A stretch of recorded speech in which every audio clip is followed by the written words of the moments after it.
Sexual value. No, what is the meaning of the word value? Nice. Sir? What? Could you come again, please? The word of nice. Okay.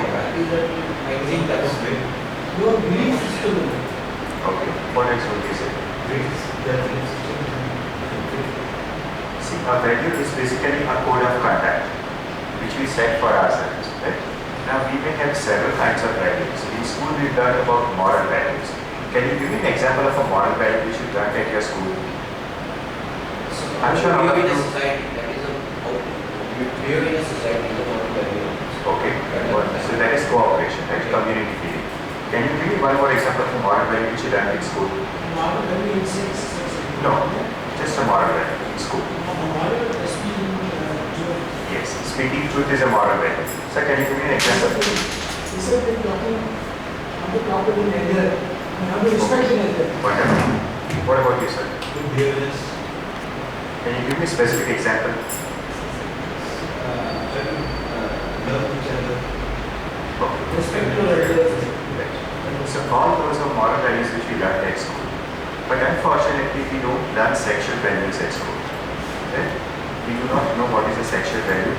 Nobody talks about it, nobody teaches to us, and we are not even aware that something called a sexual value actually exists in society. So today we are going to discuss something known as a sexual value. Now, all of you will give me one example of a sexual value which you follow in your life. And then we will be discussing about the sexual values which are ideal to be followed in life. A sexual value again is something which is related to your sex life which you follow in your daily life. So can you give me one example of sexual value which you follow in your life? Faithful to each other. Sorry? Faithful to each other. Wonderful. That is fidelity. Understanding each other. Sorry? Understanding each other. Okay, understanding each other.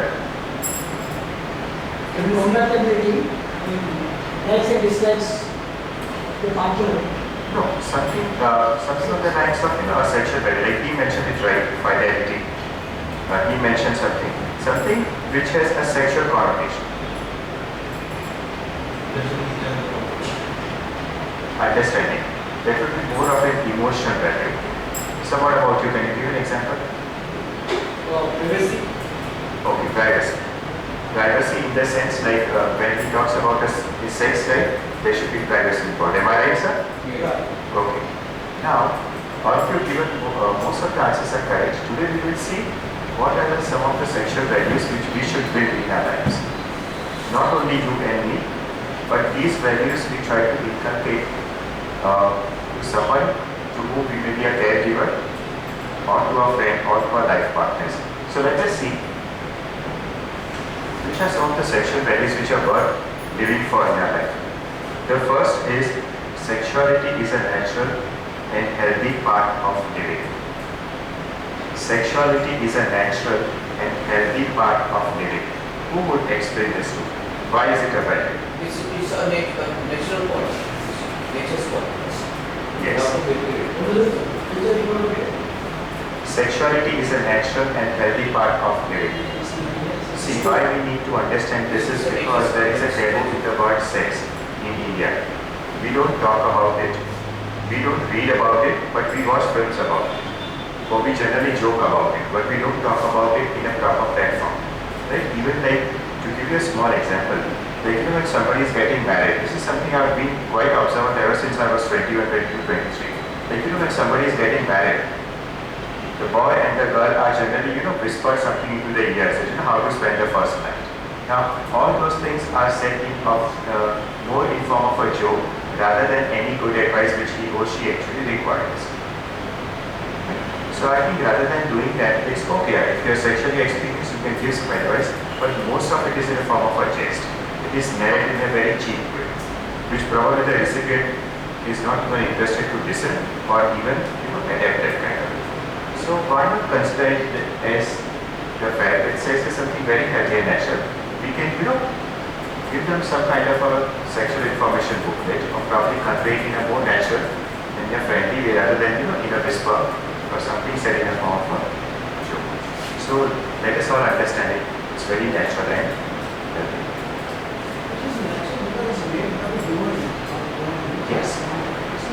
Yes, it's natural in the sense we are born sexual. We are born sexual, and so is every living being in this world. We may be sexual in different ways, but we are all very sexual. The second value in sexuality is all persons are sexual. All persons are sexual. We need to understand one thing. That when we read about certain saints, so and so saint is a celibate, so and so lady saint is a celibate. What they are trying to do is to confuse us. The very fact that we have sexual hormones fluctuating in our body, we have a pituitary gland, we have a sexual part of our brain, it means that all of us are going to be sexual for the rest of our lives. Let us understand that. Our minds are going to be filled with fantasies, our minds are going to be filled with sexual thoughts. So don't be under the impression that somebody is telling you that so and so is completely asexual, he or she is way above us. There is nothing good or bad about being sexual, it is just the way our human bodies are. So don't be under that confusion. If somebody gives you that crap, don't believe it. Just listen and probably just walk away from it. The very fact, as I said, because of lots of male and female hormones in our body, the brain and the pituitary gland, we are all sexual. So let's not believe in all those myths. Sexuality includes, this is very, very important and we have to discuss this. Yes, your question? Sexuality includes physical, ethical, spiritual, psychological and emotional dimension. Now physical dimension is very simple, the act of penetration. Right? That is the physical dimension of sexuality. What is ethical dimension of sexuality? I think this is, I'm sure all of, at least one of you can guess. What is ethical dimension of sexuality? You don't abuse the other person.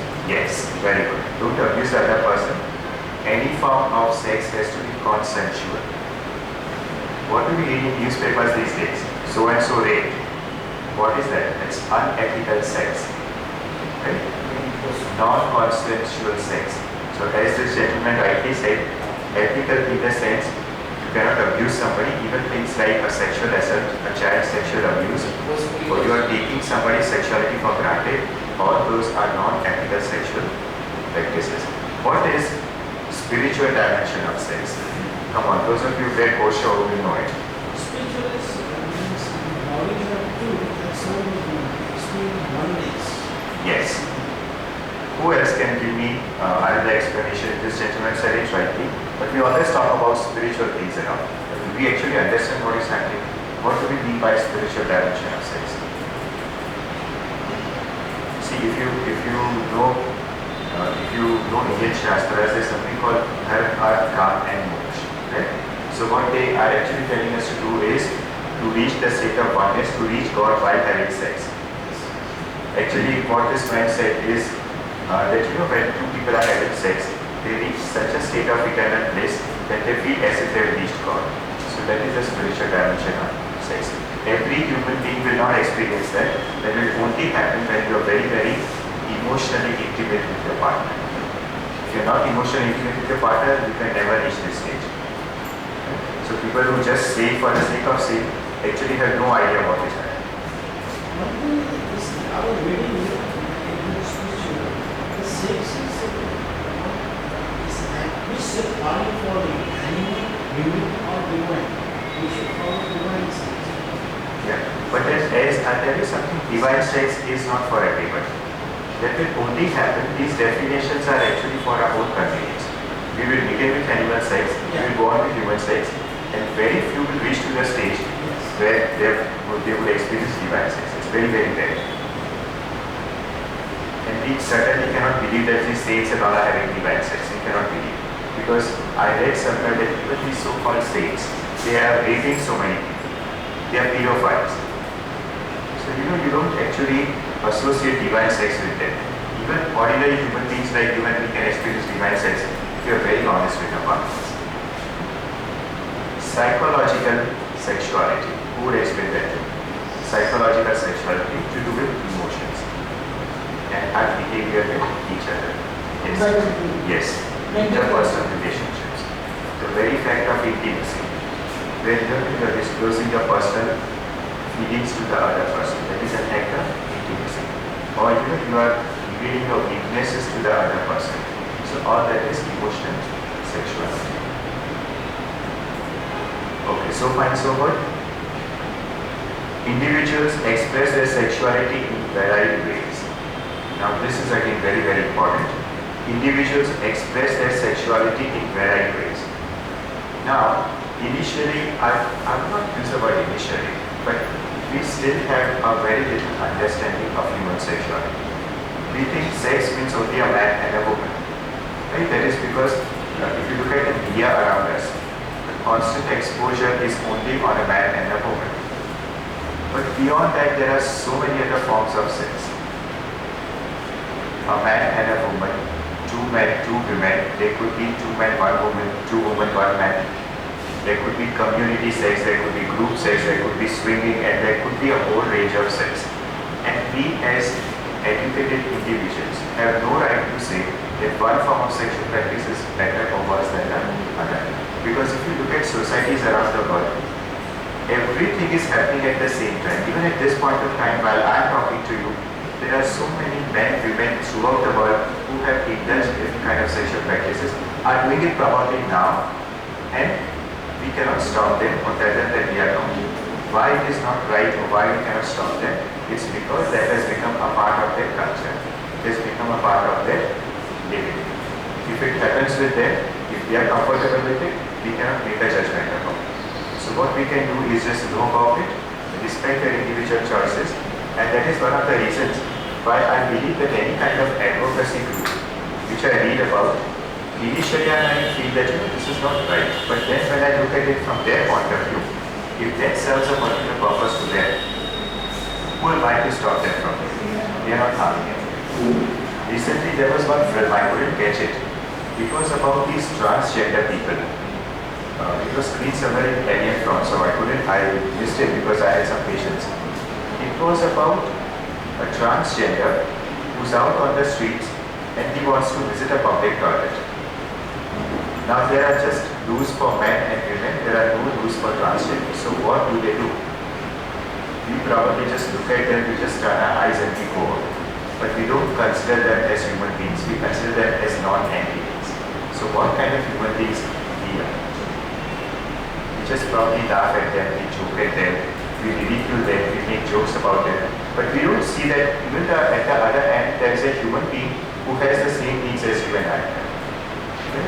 So that way, sexuality is expressed in so many ways. But again, when we talk about an elder man or a woman abusing a small child, that is definitely not accepted. Whatever forms of sex I am talking about, we assume that the man and the woman concerned are above 18 years of age. Nobody is abusing anybody else, and it is something which is happening with the concept of okay. Again, having said that, when we talk about sexual diversity, even something like bestiality, like you're having sex with an animal, that is definitely a no. So that will not come under the category of normal sexual behavior. If somebody is indulging that kind of behavior, he or she immediately needs to go to a psychiatrist for something. That is certainly not acceptable. Okay, this is very important. Parents should be the primary sex educator of their children. Now I want your opinion on this. Yes. Parents should be the primary sex educator of their children. Do you agree? Yes, because his mother's duty to do sex education, his father's duty to do sex education. Both parents is not necessarily mother or father. Yes. Parents should have. What about this, sir? Do you agree? That parents should be the primary sex educators of their children. English समझ में आता है English इतना Yeah, why don't you come forward? Come forward. He doesn't understand English. Sorry? He wants to talk in Hindi. Okay. अच्छा ऐसा कहा जाता है कि जो माता पिता होते हैं उन्हें ही अपने बच्चों को यौन शिक्षा देनी चाहिए. तो इस बात से आप सहमत है कि उन्हें समझ नहीं पाया हम थोड़े आगे आ जाए. ऐसा माना गया है जो विशेषज्ञ जो है जो सेक्स विशेषज्ञ है उनका ये मानना है कि एक माता पिता को ही अपने बच्चों को यौन शिक्षा देनी चाहिए. क्या आप इस बात से सहमत हैं? अच्छा आप सहमत नहीं हैं? अच्छा. What Yeah, about I you? agree. You agree? Yes, Okay, now how many of you are actually doing it? See, it's very easy to say yes, just because I am saying.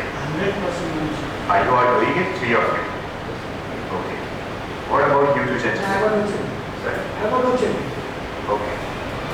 I'm a widow. Okay, okay. And you don't have any children to whom you need to guide? They're not with me. Sorry? They're not with me.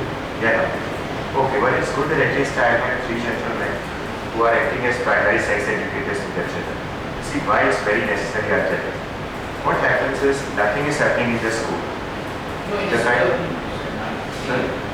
in school notes, the lessons are there. But you know that they are far and few in between, Yeah. not in every school. Not there. Some good girls' school in Bandra or in Pedder Road and things like that, they do. But you know what they teach? They teach things like, how is a woman supposed to take care of herself during her period. That's the only thing they teach. No, see, pregnancy of person, this lessons But are very little. They don't teach sexual values. What you need to focus more is on sexual values. See, for example, as a parent, if you just give them anatomy and physiology and this is how a child is born, they can pick up that information even from the biology textbook of class 10. But what you need to tell them is how experimental sex can lead to unwanted pregnancy, how it can lead to feelings of guilt. So these are the values which you need to talk about. And one way of doing that would be, watch a film with them. Watch a film with them where they show somebody getting into trouble because of experimental sex and then later on ask them, what do you feel about this film? What happened when they had premarital sex? recently Bharat Mother Picture Yes, somebody had told me that it was a very good movie. Did you see it? What was it about? What the sexual and how they are getting into it and indulging in premature separation. There was one film to which I was invited for the premiere for. That was Sex Secret, something like that. The production value of the film was very poor, but the content was very rich. It was created by some doctor. Where this teenage boy and girl, they get sexually intimate, she becomes pregnant, and they're trying to solve the whole problem themselves. And ultimately what happens, they are not able to solve it. And this girl, she's given a high dose of prostaglandin, and she ultimately dies. That was what was shown in the film. And ultimately it's a lesson that because these children were never given any sex education, it went to such a bad extent that one of the person had to die. Although these extremes be not aware, no, it may happen, may not happen, but it's very important that as a caregiver, when you're giving information about other things, you should give information about sex also. If you cannot give it, at least buy a book for them, send them to a doctor, send them to a relative who's comfortable talking about sex, but never remain silent on sex. You don't need to understand this. It's not for you. When we make statements like this, these are very, very erroneous, very orthodox kind of statements. We cannot live with those kind of things now. And one fear which normally some of the parents may have is, if you talk about sex, you may start having sex. But actually research has said that when you actually start talking about sex with them, their sexual decision-making ability increases. So on the contrary, rather than indulging in premarital sex, they are more likely to be more controlled in that. Which I have even seen in my own students, when we conducted this AIDS awareness workshop and a bit of human sexuality. When we give them information, they are able to make better choices. And it was very, very surprising. Only the other day, one workshop which I had conducted, I think in 2007, sex education AIDS awareness workshop. One student called me up that day and he said, "Sir, I had attended one of your lectures." So I said, "Well, what now?" So now he's engaged and he has a sexual problem. So he came to me. So I was really very happy that at that point of time, probably, I must have conveyed things to him properly. That's why he trusted me and came down. So you never know where your influence begins and where your influence ends. We may think that we've just done our job and gone away. But if whatever you do it in such a way that your influence actually works on people. So that's very important that you need a time. Culturally, somehow, this is not promoted. Culturally, this is somehow not promoted. But then take the step. There are parents who themselves don't know what these values are. So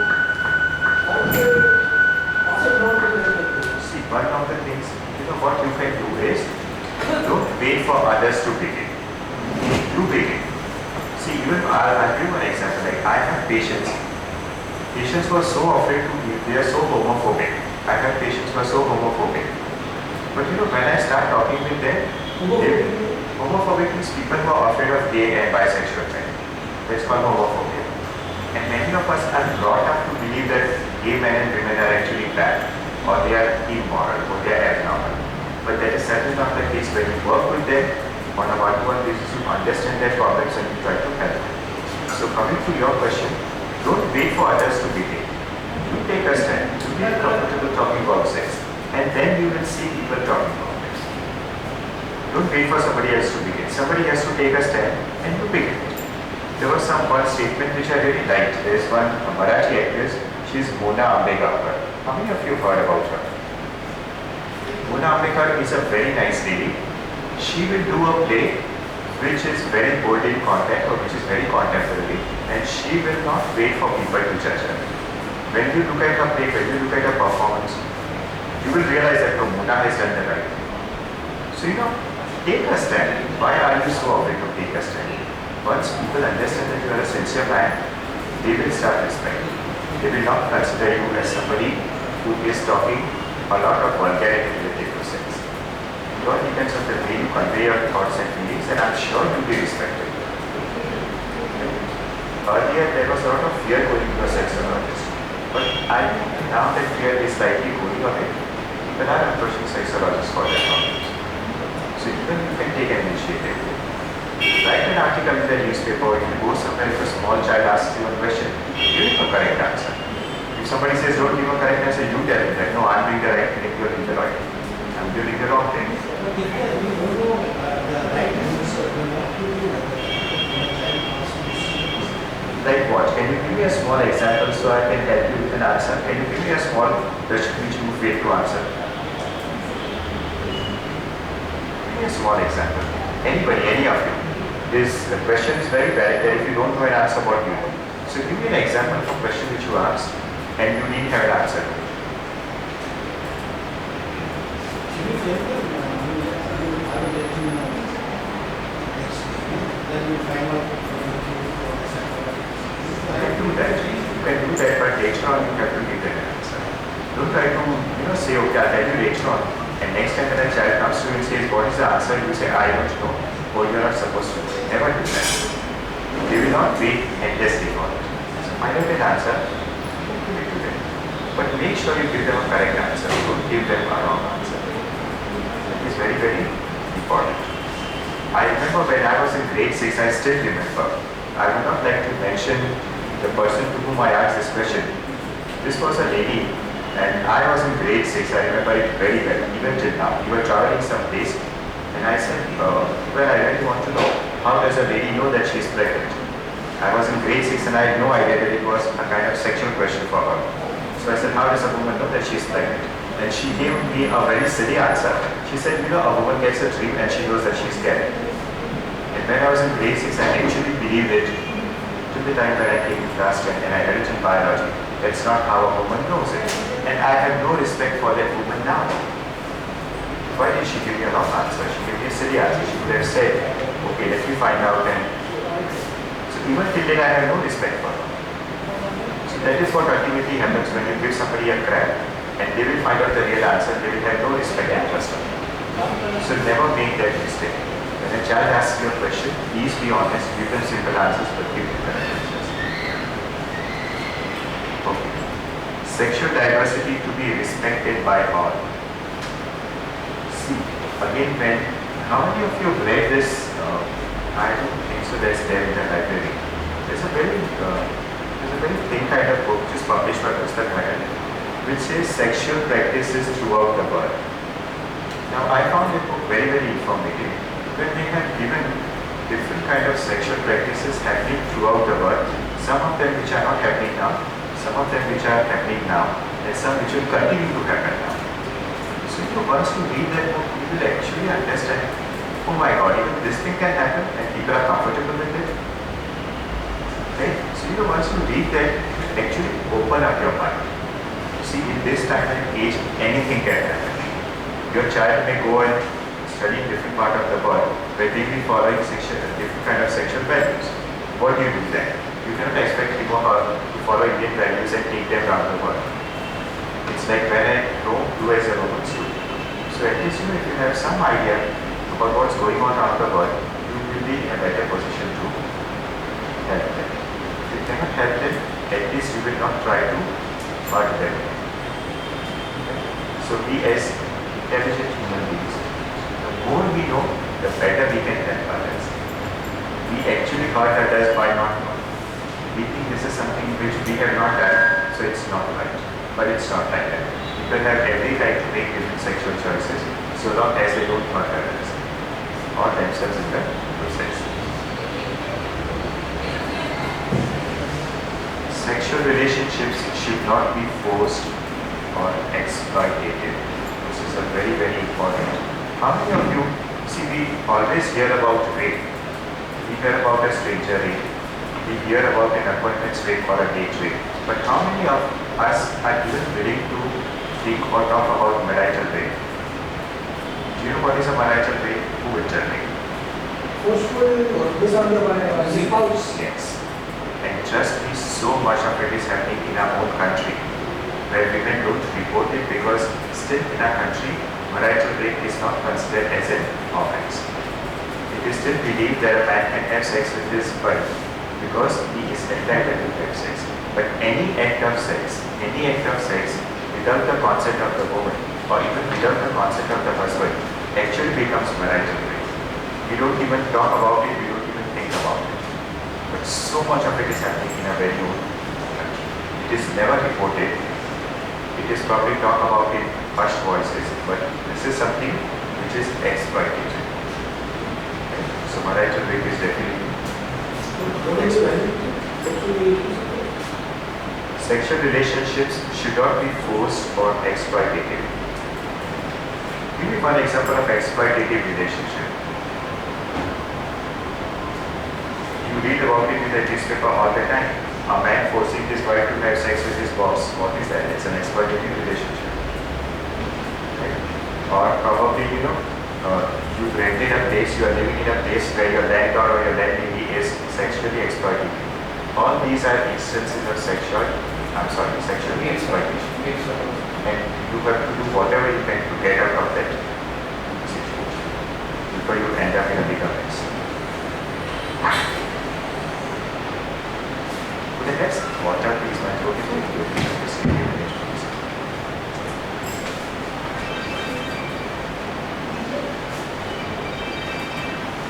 Meanwhile, if any of you have any questions, just think about it. I'll just quench my thirst and I can answer them for you.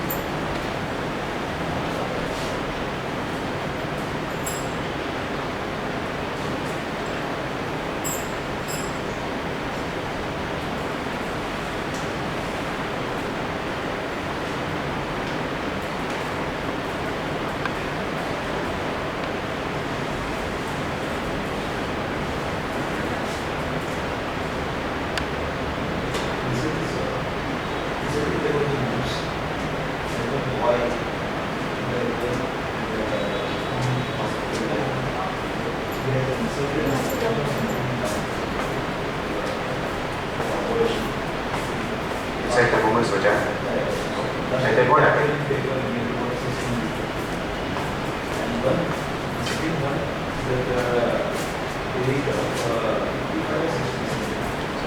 Age of 51 who was in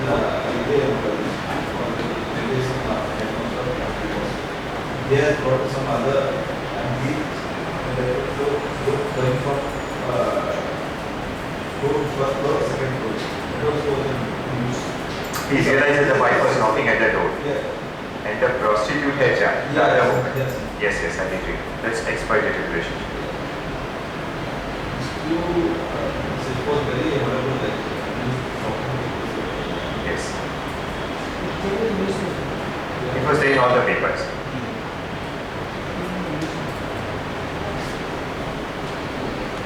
See, these things will always happen when there is lack of sexual satisfaction in the relationship. This kind of extramarital affairs and sex will always happen if there is dissatisfaction in the relationship. So the main goal is that the relationship has to be worked out rather than trying to avoid it.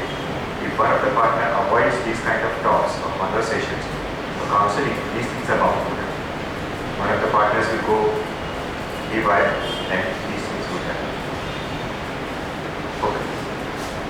All sexual decisions have effects and consequences. Now this is very important. Whatever decision you take about sex will have effects and consequences. Take a small example. If you have unprotected sex, what can happen? You can end up with an STD, you can end up with an AIDS, or you can end up with a pregnancy if you are open. Right? So it can have consequences. Other consequences would be psychological. You feel very guilty, or you feel you are being used. So it will have physical and emotional consequences. Now one of the reasons people do not want pornography to be promoted is that because when you watch a porn film, it has no consequences. You can have sex with a stranger, you will never get AIDS, you will never get an STD, and there is no emotional guilt. That is what they are trying to show when you watch a porn film. So that is one of the reasons why they say that anti-pornography people, they say that you are trying to show sex without any consequences, which is very, very harmful. So when we are grown up and we know that sex has consequences, but with teenagers and with young adults, they will not be able to guess that sex can have consequences. Right? In a world of pornography, no woman ever gets pregnant. No man or woman ever catches a disease. Nobody ever feels guilty. Or nobody has a sexual problem. So what are we showing? We are trying to create a world which is very, very illusory and deceptive. So that is one of the reasons why children should definitely be kept away from pornography. It's creating a very wrong world for them, which is not at all healthy. Individuals, families and society benefit when children are able to discuss sexuality with their parents or other trusted adults. Okay, now let me get a bit of discussion about this. There is one gentleman who does not agree that children should not be given sex education. आप कुछ बता पाएंगे कि क्यों आप नहीं चाहते कि बच्चों को यौन शिक्षण मिलना चाहिए? आपका क्या मतलब है? तो जैसे जीवन में चलते हैं तो अपने आप नॉलेज तो आ ही जाता है उसको। जैसे कि कैसे अपने आप आ जाता है तो कैसे उनको आएगा? देखने की वजह से ये अगर जो प्रवास करते हैं जीवन में वो अपने आप समझ जाते हैं, अंडरस्टैंडिंग की वजह से यह ऐसा है इस तरह से। हम अगर उसको फोर्सफुली या अगर से बता सकते हैं तो वो सोचे रहे कि ये मेरे को क्या सिखा है, वो भी एक बात है। अच्छा, मैंने आप कहते हैं कि एक अलग से शिक्षा देने की जरूरत नहीं है? नहीं, वो अपने आप की बात है। क्योंकि देखता है, अगर वो एक मूवी भी देखता है हिंदी तो ऑटोमेटिक उसके अंदर वो दिमाग में घुस ही जाता है कि क्या देख रहे हैं, देखने को सीन रहता ही उसके अंदर, वो भी एक बात है। तो ऑटोमेटिक वो दिमाग में ले लेता है क्या दिख रहा है और क्या देख रहा है। देखिए, मैं आपको एक छोटा सा उदाहरण देना चाहूँगा। हम लोग जब स्कूल में जाते हैं तो हम लोग सबसे पहले अक्षर सीखते हैं, उसके बाद शब्द सीखते हैं, वाक्य सीखते हैं। तो ये सब चीज़ हम लोग को सिखाई जाती है, राइट, विद्यालय। वरना तो हम लोग किसी को देख के हम लोग लिख नहीं सकते, किसी को देख के हम लोग बोल नहीं पाएंगे। तो ये सब जो क्रिया है, इवन जो सेक्स है, वो एक सीखने की प्रक्रिया है। Sex is a mode of learning. Instinct क्या है कि हम लोग कोई भी इंसान अपना एक किसी भी ऑर्डर में प्रवेश कर सकता है, वो सिखाने की जरूरत नहीं। लेकिन सेक्स सिर्फ वो नहीं है, सेक्स का मतलब बहुत ऊंचा और बहुत बड़ा कुछ है। तो वो जो बारीकियां हैं सेक्स की, वो सिखाने की जरूरत है। अब जैसे लिखने के लिए तो कोई भी लिख लेगा, लेकिन सुंदर अक्षर लिखने के लिए हम लोग को एक कैलीग्राफी स्कूल में जाने की जरूरत है। कोई भी क्रिकेट तो गली में कोई भी खेल सकता है, राइट। गिल्ली डंडा आप दे दे तो बच्चे देख के क्रिकेट सीख लेंगे, लेकिन हर कोई वो देख के सचिन तेंदुलकर नहीं बन पाएगा, उसे कोच की जरूरत होती है। ठीक उसी तरह सेक्स एक ऐसा विषय है जहाँ पे जैसा आपने कहा थोड़ा बहुत ऑब्जर्वेशन करके हम लोग वो बेसिक चीज़ तो कोई भी सीख लेगा, बिना ऑब्जर्व किए भी सीख लेगा। लेकिन सेक्स की जो बारीकियाँ है वो एक सब्जेक्ट के तौर पे थोड़ा बहुत अगर हम लोग सीख लें, हम लोग का जीवन बहुत आसान है। और उसकी वजह से जैसे कि मैंने आपको कहा, can I continue Hindi for the sake of this? आप लोग सब समझ पाएंगे हिंदी? क्या होता है ना कि जब एक छोटे लड़के या लड़की को हम लोग यौन शिक्षण देते तो क्या होगा कि उस उसके मन में कोई भी भ्रांतियाँ नहीं रहेगी, कोई भ्रांतियाँ नहीं रहेगी, जिसकी वजह से क्या होगा, उसका उनका जो यौन जीवन है वो बहुत ही आसान और सरल होता है। I get so many patients where I'm really surprised that men and women who are in like allied posts, we are like MBAs and we are businessmen and everybody, and the moment I ask them a question, like, have you had formal sex education? I have not got a single patient till now who's told me that yes, I have had formal sex education. Not a single patient. Formally it is not there. No, but even now, see, there are so many books available. You can pick up any book and read. There's so much available on the net. But I have yet to meet a patient who tells me he has not watched pornography. Everybody has seen pornography, but that is not educated. It is entertainment. So I tell them that when you can spend time on pornography, why can't you spend a bit of time on reading few proper websites on sexuality? Read them. Those will be more useful to you. Right? So, read both. So it's very important that if a child, right from stage 1, let me give you a small example. A mother is giving a bath to a child, and the child touches the mother's breast and says, what is it? She should say, it is a breast. Suppose the child says, what is it used for? It is used to feed the baby. Give very simple answers like that. Why can't you give an answer like that? And right from the very young age, right from the time the child is 1.5 years old, the child will start asking questions, either to the mother or to the father. And it is a duty of the parent to give simple answers to their questions. Once they feel that they are not very comfortable, I'm sure a child of 10, 11, 12 will not ask very difficult questions. Then if you think that you cannot answer those questions, even if you know them, give them a simple book on human sexuality. Let them read it and find out the answers. Then if you don't want to answer the questions, send them to a doctor or send them to a family friend. But at no point of time should you just let it go.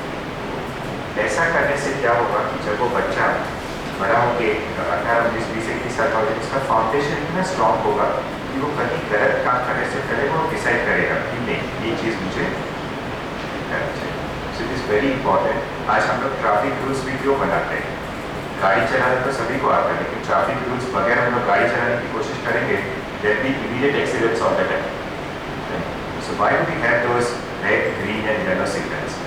It is because green is telling you go, red is telling you to stop, yellow is telling you to prepare.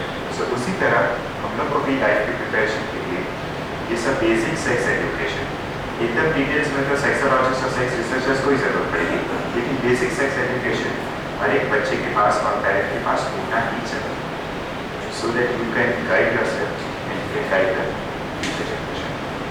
What are the values of Individuals, families, and the society benefit when children are able to discuss sexuality with their parents or other trusted adults. Now let me add one more thing which I find very, very amazing, or I find it very, very shocking. Like, a part of my curing a sexual problem is to sexually educate my patients. Now some of my patients, I give them a sexual booklet which is created by me. When I give them a sexual booklet, they say, we cannot take it to our homes. And these are men and women who are 35, 40, 50 years old. They do not want to take that booklet. They are very surprised. They tell me they live in a joint family. They are really afraid that somebody will pick up and see that book. So I said, even if somebody picks up that book and happens to see, you should say it's a book which I'm using. What is so bad about it?